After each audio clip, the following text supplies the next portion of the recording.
Të gjitha llojet e biletave të transportit publik në Prishtinë do të shtrenjtohen.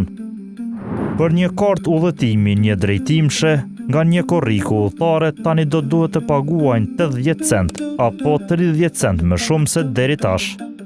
Ndryshime ka edhe te bileta ditore, e cila nga 80 cent sa kushtonte, tani do të jetë 1.2 euro. Këto çmime vlen për biletat që blihen fizikisht.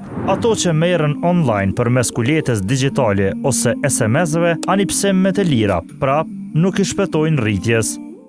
Bileta një drejtimshe përmes telefonit do të kushtoj 60 cent, ndërsa ajo ditore 1 euro. Komuna e Prishtinës nuk ka dhënë asnjë arsyetim për këtë shtrenjtim, i cili po kundërshtohet prej qytetarëve. Nafta lirohet, bileta shtrejtohet.